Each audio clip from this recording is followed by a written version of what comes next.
देश और दुनिया की तमाम छोटी और बड़ी खबरों के लिए हमारे चैनल को सब्सक्राइब करना न भूलें और बेल का बटन जरूर दबाएं।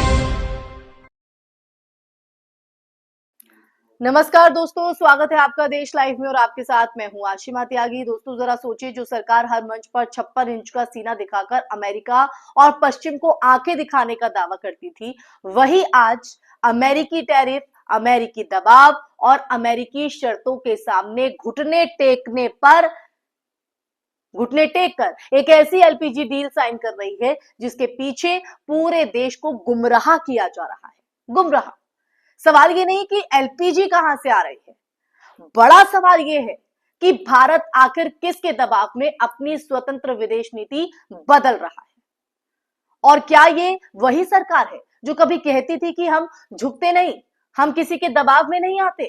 फिर आज क्या हुआ, इसी पर चर्चा करेंगे। चर्चा में आगे बढ़े उससे पहले आप लोगों से अपील, इंसाफ की आवाज को बुलंद करने के लिए और सच्ची पत्रकारिता के लिए हमारा यानी देश लाइव का सहयोग करें।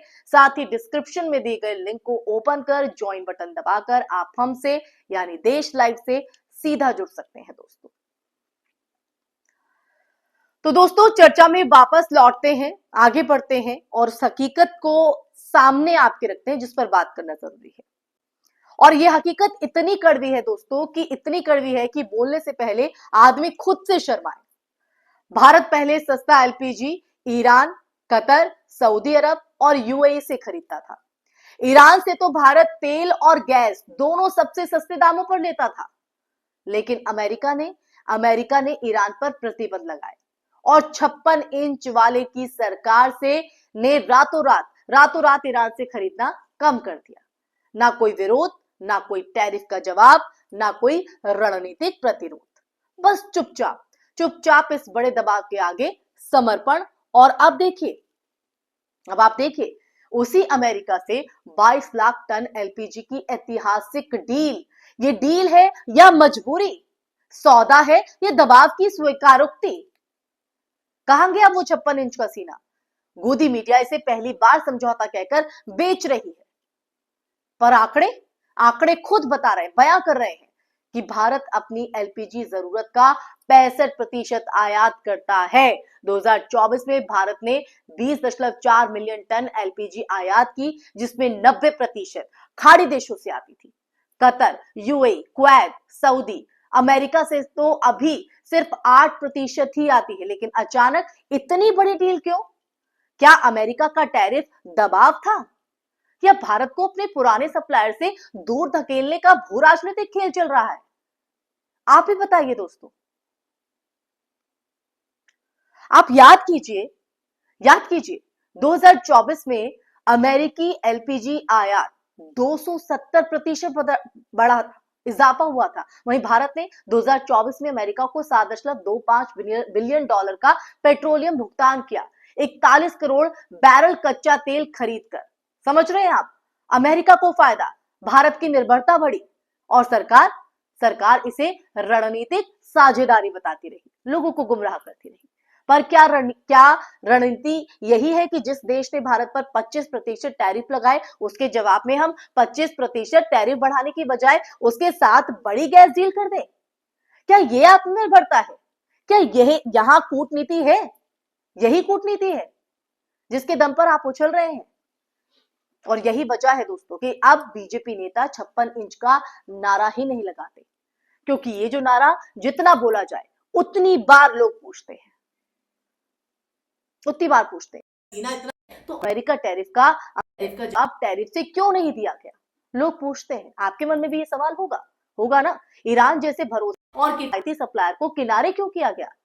भारत की ऊर्जा सुरक्षा का फैसला अमेरिका के हित देखकर क्यों लिया जा रहा है? ये तमाम वो सवाल है जो आज आम नागरिक के जो देश के बारे में सोचता है उसको लेकर मन में चल रहे हैं। जो लोग कहते थे कि मोदी ट्रंप के सामने नहीं झुके, आज इस डील को देखकर उनकी आंखों से चश्मा उतर जाना चाहिए। ये डील सिर्फ व्यापार नहीं है, बिल्कुल भी नहीं है, बल्कि भारत की कूटनीतिक स्वतंत्रता पर एक बड़ा प्रश्न चिन्ह है। अगर किसी देश ने भारत पर टैरिफ बढ़ाए तो जवाब व्यापारिक प्रतिरोध से दिया जाता है, डील साइन करके नहीं। पर यहां उल्टा हो रहा है। जिसने दबाव बनाया उसी को सबसे बड़ा फायदा दिया जा रहा है ना? क्यों? आज भारत को चाहिए था कि अमेरिका के टैरिफ का ठोस जवाब दे, लेकिन सरकार ने जवाब में डील दे दी। इससे बड़ा आत्मसमर्पण और क्या होगा? सवाल पूछने चाहिए कि आखिर कौन सी मजबूरी थी, किसके दबाव में थे और कौन से हित पूरे किए गए? सवाल पूछने थे ना, और सवालों का जवाब कहीं नहीं। भारत जैसे देश की ऊर्जा नीति किसी विदेशी शक्ति की मर्जी पर नहीं, अपने लोगों के हित पर तय होनी चाहिए कि नहीं होनी चाहिए? चाहे एलपीजी हो, कच्चा तेल हो या गैस। अगर फैसले अमेरिका के लाभ और मोदी सरकार की छवि बचाने के लिए लिए जाएंगे तो देश हित का कौन सोचेगा? तो देश महंगा खरीदेगा और जनता महंगा भरेगी। और शायद यही वजह है कि 56 इंच का सीना अब किसी मंच से नहीं बोला जाता, इसका जिक्र ही नहीं होता है। क्योंकि जब नीतियां झुक जाती है ना दोस्तों, तो नारे अपने आप गिर जाते हैं, और अब वो नारा कहीं ना कहीं दिखता भी नहीं है। आप ही बताइए, दिखता है क्या? वो सुनाई पड़ता है आपको? उसके पीछे की बड़ी वजह यही है कि अब अमेरिकी हित को साधने की कोशिश हो रही है, अपनी इमेज को साधने की कोशिश हो रही है। जनता के बारे में कोई नहीं सोच रहा है। इसलिए इस मुद्दे पर हम आपसे बात करने आए दोस्तों। ये सच आपके सामने लेकर आए, जो सच आने ही नहीं दिया जाता है, जनता तक पहुंचने ही नहीं दिया जाता है। बस जनता को फोटोशूट, पोस्टर, भाषण, इन तक ही सीमित रखा जाता है। ना तो उनके मुद्दे उठाए जाते हैं, ना उनके बारे में सोचा जाता है, ना देश के बारे में सोचा जाता है। और देखिए, देश का लोकतंत्र तो जो पहचान है वो कहीं ना कहीं अब खोता हुआ जा रहा है, कमजोर होता जा रहा है। और उसकी बड़ी वजह कहीं ना कहीं इसमें हम सब भी भागीदार हैं। सवाल ना पूछकर, आवाज ना उठाकर, जवाबदेही ना तय करने को लेकर।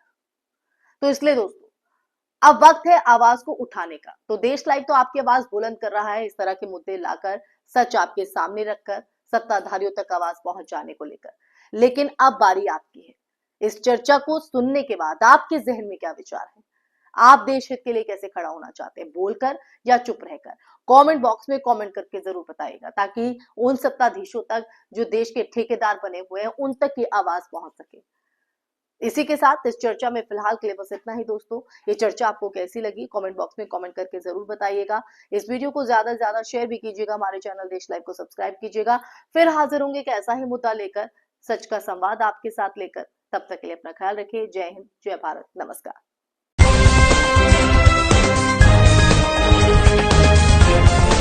देश और दुनिया की तमाम छोटी और बड़ी खबरों के लिए हमारे चैनल को सब्सक्राइब करना न भूलें और बेल का बटन जरूर दबाएं।